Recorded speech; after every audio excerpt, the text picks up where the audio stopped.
bëgg a jaare Déthié Fall leeral na ko mooy li muy def fël ci Fuuta ñeenti département Podor Kanel Matam ak Ranérou foofu la ko bëgg a def ndax ma bëgg a leeral benn mbir nag mbir mi du affaire u nett ku bandum nañu bàyyi wax yooyu waa Fuuta bu leen neexoo ñu voté 100% Macky Sall am nañu sañ-sañ bi ñun du gagné nañu Casamance gagné nañu Ndakaaru gagné nañu feneen ak feneen kenn ku ne am nga sañ-sañu voté neex homme politique day am base Sine mu ngay voté Macky Sall boobu ba léegi Saloum mu ngay voté Macky Sall boobu ba léegi Casamance mu ngay voté Yewwi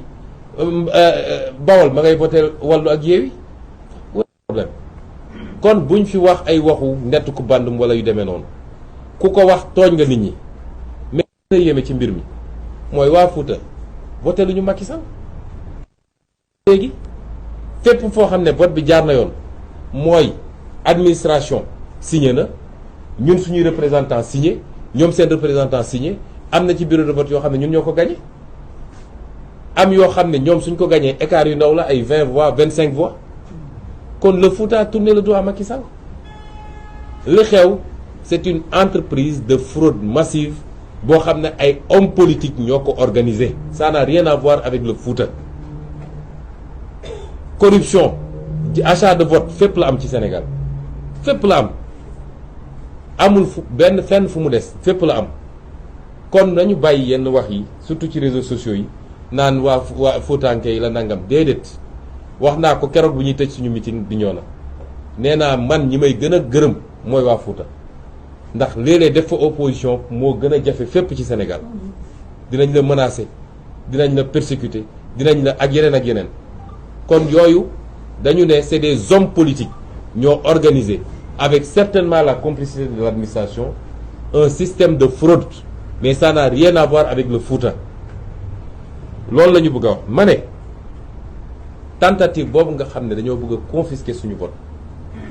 loolu la ñu ne duñ ko nangu ki may njëkk a lancer appel nag mooy président Macky Sall moom ci boppam dafa am fu mbir di toll un homme doit savoir être grand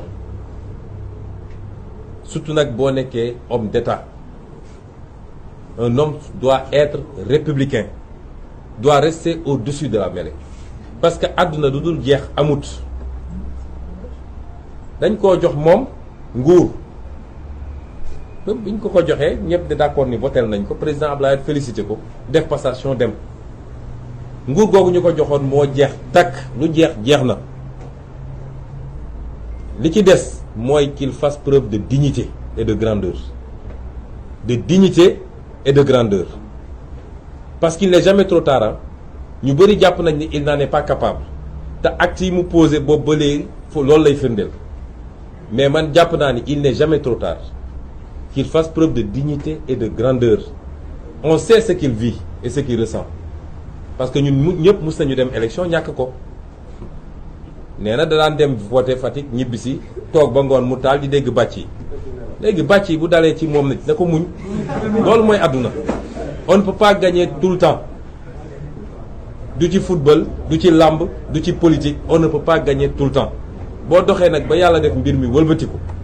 bul yàq réew mi bu ko taal il faut faire preuve de grandeur parce que moom tey li mu war a xool mooy nu muy def ba yeggali ci jàmm waxoon nañ ko fii après les événements de mars dama ne woon du ñu dox vers le palais ñun ñoo wax xale yi ne leen dellu leen seeni kër ñu ne woon dañ koy accompagner mu yeggali mandaam ci nu mu gën a rafete loolu na koy bàyyi xel tout le temps doonul réew mi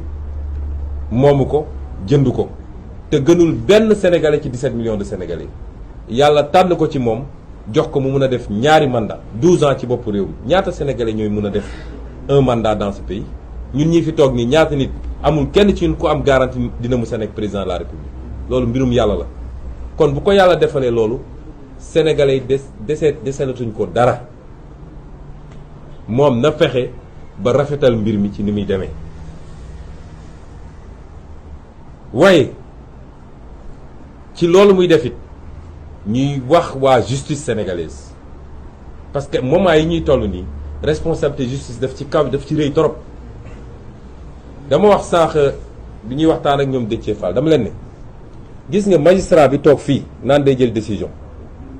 créer benn atmosphère de solennité bëgg a gëmloo nit ñi non fii c'est la justice c'est pas la politique ba pare di jël décision boo xam ne décision politique la na xam ni ñun li ñu daj ci mbir mi ñun ñoo sumb politique ñun ñoo joxe suñu caution ñun ñoo def suñu investiture ñun ñoo dem defi campagne dans des conditions extrêmement difficiles ñun ñoo woo Sénégalais yi ni leen génn leen voter ils n'ont qu'à nous respecter la justice n'a qu'à nous respecter acteur politique yombul de te ñun ñooy système politique bi bu ñu fi nekkuloon politique du am kon nañu doxal yoon ñoom ils sont les garants de la stabilité de ce pays te chaque fois wax naa ko saa su problème amee ci réew mi bay waaj a tàkk li am fii temps yële ba ay nit dee ci lan la foog nga ni su justice defuloon li mu def tey nit di bakkan dina ci ron du am pourtant ñaari nit la ñetti nit juróomi nit suñu paree dem toog lekk seen ceebu dina naan seen ataaya bàyyi loi li mu wax bàyyi constitution li mu wax dem wax leneen parce que dañ leen def pression di leen def leen loolu nañu delloo ci seen xel parce que réew mi jeexul de commencé gul bay jeex te am na yenn yu fi doon am dootul am ñun menacé wuñu kenn nag mais def lu taal réew mi après toogaat mel ni dara amuloon nga continuer loolu dina jeex ci réew mi kon ñuy lancer un appel à la justice li xew Fouta xam nañ ni loolu du élection il y a pas eu d'élection au Fouta c'est une mascarade te la ko andi yépp mooy ñoom nu ñuy def ba rattrapé wu wax nañ ko suñu communiqué démb parce que ñoom lu ñu def suba ngoon def fu ñu toog réunion ñun dinañ ko yëg objectif bi Macky Sall sant Antoine Diome mooy fexeel ba egg 82 députés parce que certainement am nañu garantie que dina am kenn peut-être ci plus fort yi peut-être ci suñu biir ñun am na ñu leen garantir ni dinañ leen mottali le 83e peut-être loolu la ñu am moo tax nu ñuy def ba li ñu amul ci liste départementale yi